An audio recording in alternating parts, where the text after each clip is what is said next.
Welcome back. Let's talk about Kristaps Porzingis. Talk about this injury. I meant to bring up the news on Kristaps, but I spelled his name wrong. Uh, Seems to be a little bit worse of an injury, and you could tell he was gimpy on the court, but he was hoping it wasn't too bad. But it seems that it was a pretty bad injury. They have him day to day. I believe, is this the play here? Let's see if I can even. Celtics halfway. Okay, they're just talking about it. 3 minutes into the third quarter, and saying it's a rare injury. That's the one thing I saw. So let's see. Going for the free rebound. Okay, it says according to a 2006 study, there was only 32 documented cases of a dislocated posterior tibial tendon in all of English literature. Now, let's do that because I have no idea what this is. Let's look this up.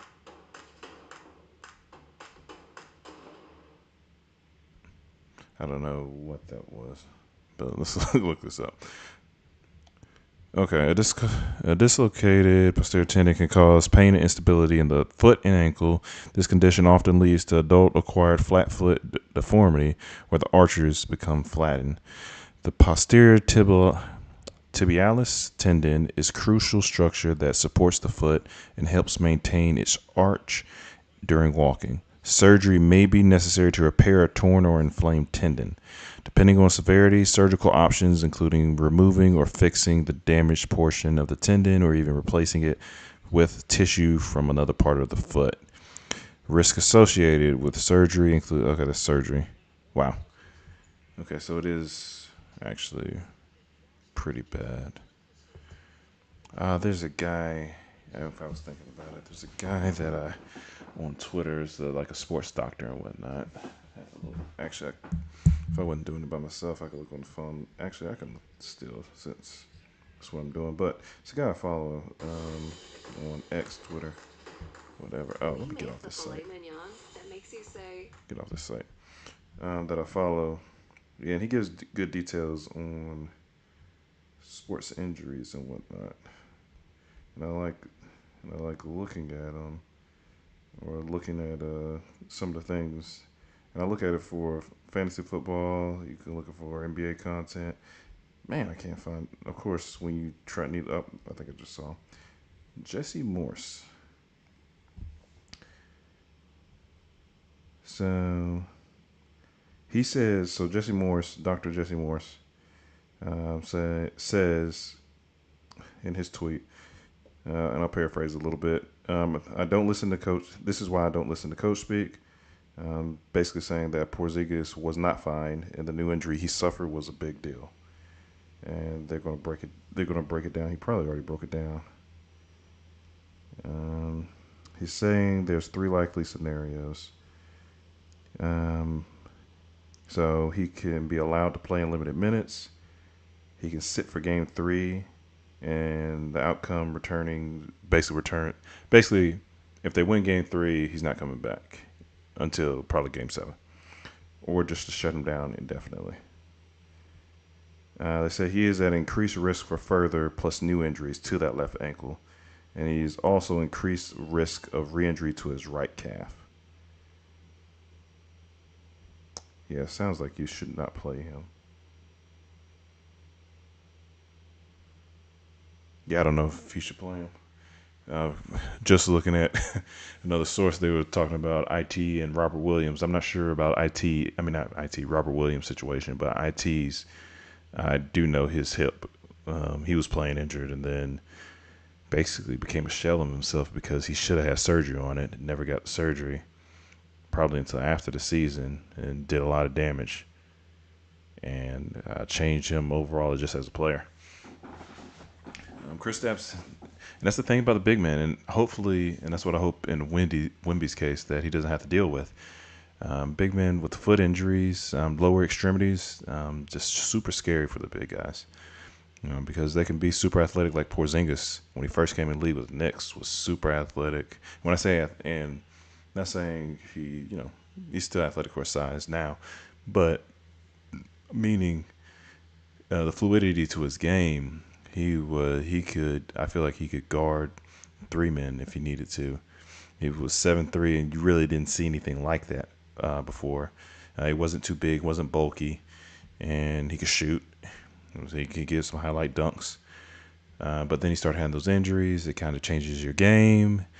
You become a little bit more stiff, not because you want to, just because your body just doesn't allow for you to be that same guy anymore. And you have to relearn how to play in a sense. Let me come back here. So I wanted to just look at a few things with Porzingis. In the playoffs, he has been excellent in his possessions, shooting 46% from the field. Actually, I have some playoff stats up here, but points per possession, what I care about a lot. If you listen to my channel, he's excellent. 1.1 is really good. So in the minutes that he's playing, he's very efficient offensively. Defensively, he's still very good. Opponents shoot 33% from the field against him, and that's what you want from your big man, especially in the playoffs, because you need to become. The defense needs to be better. Offense, if you have any good offense in the playoffs, yeah, you're doing something right. Yeah, so they're gonna miss this. They're gonna miss that scoring. And not even talking about this part right here because he's played limited minutes, but in the two games he came back, he had 12 points in 23 minutes, 20 points in 20 minutes. Very efficient. You can see his points per possession right here, 1.3. Really good. Reasons the Celtics are winning because he's coming off the bench and a combined 32 points in two games. That's amazing for a guy who's really supposed to be a starter, but to bring him off the bench, he can still give you those numbers in limited minutes. Because if Porzingis is playing, according to these numbers, I know you really can't quantify it like that, but if he was to keep that output, these could be 30-point games, 24-point games easily. So, because he would obviously be getting more shots, how efficient he's been from the field. But, yeah, if I was him, I wouldn't play. I know it's the playoffs. I know it's the finals. But if you can't play anymore after this, and Kristaps, I should just be able to put Kristaps, and he pops up. Kristaps is just 28. He'll turn 29 before the next season. He does have, in a sense, some insurability that he will get paid for the next two seasons. So that is good. But in his case, unless he just doesn't want to play past 30, then yeah, go ahead and play because you're not worried about it. But if you want to keep playing past 30, probably should protect yourself. In my opinion. Now that does change the series because instead of, and I'll come back here. Instead of in these playoffs, bringing Kristaps from the bench, bring in Luke Cornett, and he's been very good and efficient while on the floor, as you can see by this 1.1 efficiency. Again, I like that. And the minutes that he has played in playoff offensively, defensively, he's been excellent as well. So actually, it's not that much of a drop off according to these minutes. I did want to look at a few of his playoff stats. He's averaging 13.5 points a game, 37% from the field, 46% from the floor. But let's look at Luke Cornett because we're not talking about him really that much. But Luke Cornett himself is 7'2". 7'2" in the regular season, shot 70% from the field. What did he shoot from three? 100. Oh, okay, how many threes he took if he shot 100% from three? He barely took any threes. But in these playoffs, looks like still status quo for him. 70% from the field. The thing with him, if he's only averaging 3.5 points a game in the playoffs, 5 points for his career, you know he's not coming to the game to be that volume type shooter that will still be efficient. Clearly, you can see that here. And the good thing is he does play good on defense. Now, being 7'2", I like him because if I'm thinking of the same guy correctly, Cornette is the guy that jumps even when he knows he can't get out to a 3-point shot, but he'll still jump. And honestly, it still affects the shot because you have somebody jumping at you. And if I didn't realize he was 7'2", and just have a big guy jumping at you, even if they are inside the paint, and you at the 3-point line, you still see that visual. So defensively, I think it'll be fine. But offensively, I think that's where the issue comes in. It's only an issue if Jason Tatum doesn't. And again, I know I keep going back to Jason Tatum, but if Jason Tatum steps up, it's not an issue because that scoring they'll be missing, Jason Tatum will provide now. But if Jason Tatum doesn't step back up, now they're going to need to get a guy like Peyton Pritchard to average more points a game. Sam Hauser maybe. I don't know. I don't really know of anybody off the bench that could really. Sevilla's a shooter, but obviously he's not playing that often. You can clearly see it's a big drop off here because Luke's not even playing that often. So Al Horford is honestly probably going to be the guy who plays more minutes. And Al can get the job done, but Al is also 38. So it's going to, you don't want to put too much wear on him, but in a sense, you don't have to win 2 more games to win the finals. So if you can get it out the way now, you don't have to worry about it. And the good thing is these games are spaced out because one game was, one game I believe was Thursday, Sunday, Wednesday, I think Saturday, Monday, I think. Yeah, it's really spaced out. So hopefully, and that's if the Mavs still have to win themselves because clearly you see here when you look at the points per possession, everybody on the Celtics in these playoffs have been really good. That get minutes. Everybody has been good except for Jason Tatum. Jason Tatum, and the thing is, .983 is still. I want to say it's still in the good realm. I want to. Let's take a look real quick. Okay, it's an average, so it must be closer to 1. But okay, 975. But still, for only one player out of everybody to be average offensively, that's a good sign. Um, I'm cleaning the glass. Let's take a look real quick on Kristaps. I know they want to show the playoff stats. So doesn't turn the ball over that often. Good. Assists, not worried about that with him. Usage, 21% share when he's in the game. So that percentage will have to go someone else. But the they have the capability to spread it out between Tatum, Brown, White, and Drew to get more shots. Now, who I think it'll be Derek White, Al Horford, of course, because he'll play more minutes. Um, don't want to keep Peyton where he's at, but Jaylen Brown probably needs to take a little bit more shots, just the way he's playing in these playoffs right now. Because if he's shooting 54%, I think the one thing with him is just free throws. Yeah, because his free throws are 63%. That's the only thing with Jaylen Brown that you could really criticize. But yeah, because he's been shooting really well. But um, is this a major change for the Celtics? I would venture to say yes.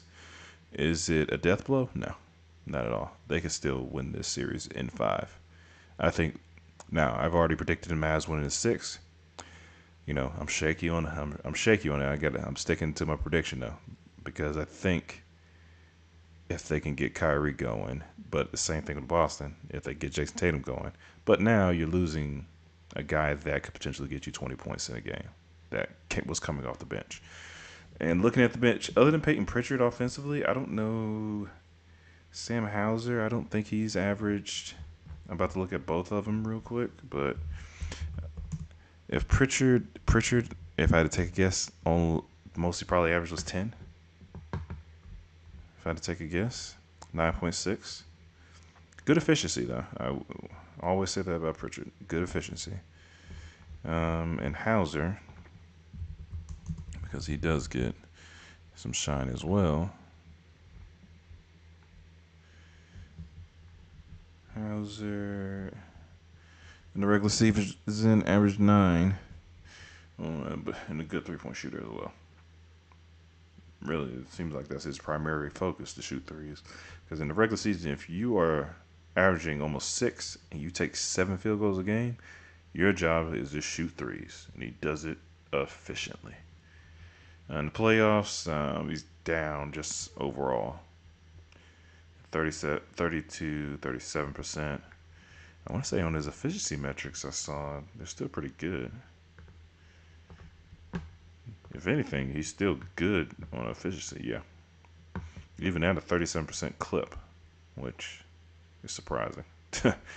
But it's probably because he didn't turn the ball over that much. If I take a guess. But yeah, you're probably going to have to put the ball. Derek White gets to shoot the ball more. Of course, if Jason Tatum gets going, then they'll spread that 21% between these three and really don't need to add Drew or Al Horford into it, and they can just shoot their regular shots. But if Jason Tatum can't get going, Jaylen Brown needs to just take over, and same thing with Derek White, because Derek White's honestly their most efficient player and the guy, the guy to hit big shots, and doesn't turn the ball over that much. Clearly, now of course the ball's not in his hands as often as Brown and Tatum, but you can clearly see it's in the ball a little more than Drew is. So take that for what it's worth. But yeah, this is just quick on Kristaps, what I've been reading, what I've been seeing, the change in the series now, because Mavs don't really have to worry about a big other than Cornet that could be possibly effective at the rim. But other than and then Porzingis obviously is more athletic than Cornet. But I'm interested to see what Boston does, how they game plan it. I'm interested to see how the Mavs come out, because they need to come out like gangbusters. To be honest with you, because if not, series will be over in 5. But quick excerpt. I will go. Need to get some things going. So until next time.